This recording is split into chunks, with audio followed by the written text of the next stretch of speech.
Hi guys, আমি অর্পিতা। এটা আমার ফার্স্ট ব্লগ। চলো আমি দেখি তোমাদের জন্য কি কি ব্লগ আনতে পারি রোজ। আর আজ আমি বানিয়েছি রুটি চাউমিন। চলো সেটাই দেখি কেমন করে বানালাম। আজ আমি ফার্স্ট টাইম রান্না করলাম। সবাই আমার সাথে থেকো।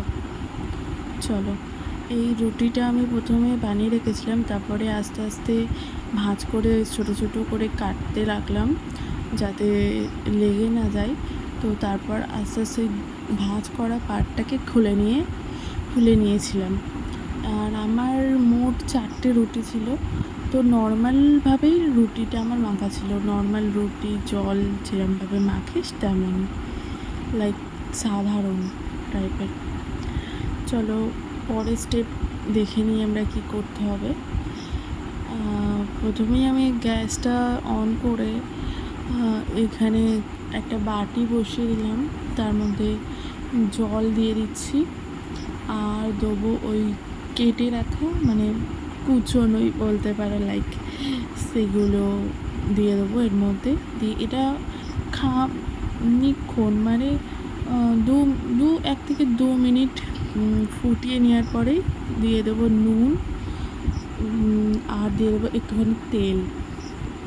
তারপরে এটা 1 থেকে 2 মিনিট ফোটানোর পরে অফ করে দিতে হবে, না হলে একদম মানে গলে যাবে, যেটাকে তুমি আর নাড়তেই পারবে না। এই যে আলু কেটে নিলাম, তারপর গাজর কেটে নিলাম ছোটো ছোটো করে, একদম কুচি করে কেটেছি।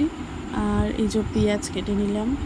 তারপর একটা কড়াইয়ে তেল গরম করলাম, তেল গরম করে দিয়ে দিলাম একটা ডিম ফাটিয়ে দিয়ে দিলাম, কারণ ভুজিয়া করে আমি আগে রেখে দিই। তো একটা ফাটিয়ে দিলাম, আর একটা ফাটিয়েও দেবো, সেটা মা বলেছিল যে একটাতে হবে না, তাই তো 2টো ডিম ফাটিয়ে দিয়ে দিলাম, দিয়ে ঝুরি ভাজা করে রেখে দেবো।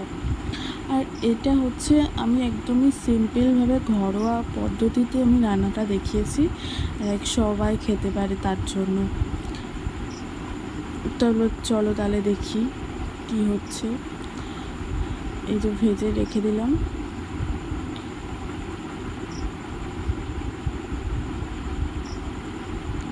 তারপর আবার কড়াই একটু তেল গরম করব, তার মধ্যে দিয়ে দেবো একটা লঙ্কা দিয়ে দেবো। তার মধ্যে লঙ্কাটা একটু লাল লাল করে ভেজে নেবো 1 মিনিট মতো। তারপরে দিয়ে দেবো পেঁয়াজটা দিয়ে খানিকক্ষণ নাড়াচাড়া করে একটু লাল লাল করে ভেজে নেবো।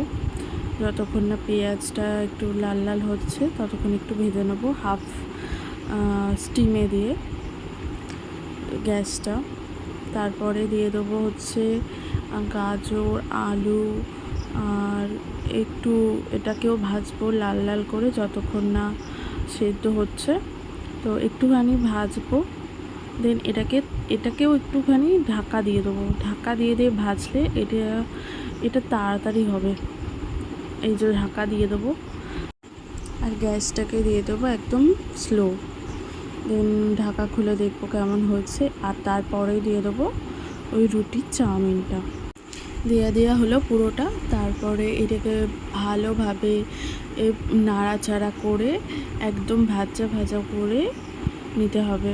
দেন এর মধ্যে তারপর আবারও ডিমটা দেওয়ার পর কিছুক্ষণ ভালো করে নাড়াচাড়া করে ভেজে নিতে হবে। তারপর দিয়ে দেবো স্বাদ মতো নুন। আমি এখানে হলুদটা অ্যাভয়েড করেছি, আমি হলুদ এখানে খাই না।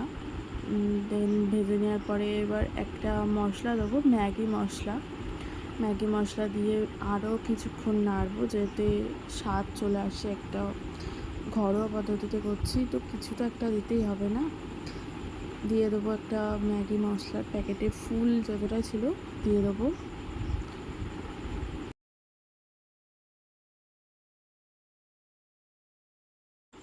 তারপর এখানে দিয়ে দেবো হচ্ছে টমেটো সস। তারপরে এটা দিয়েও কিছুক্ষণ একটু ভাজা করার পরেই নামিয়ে দেবো। তারপরে আমাদের রেডি হয়ে যাবে হেলদি রুটির চাউমিন। আর এই যে আমাদের রেডি হয়ে গেছে হেলদি রুটির চাউমিন। আমি এখানে গার্নিশও করে নিয়েছি পেঁয়াজ এবং সস দিয়ে। চলো টাটা বাই, দেখা হচ্ছে নেক্সট ভিডিওতে। সবাই সুস্থ থাকবেন, ভালো থাকবেন।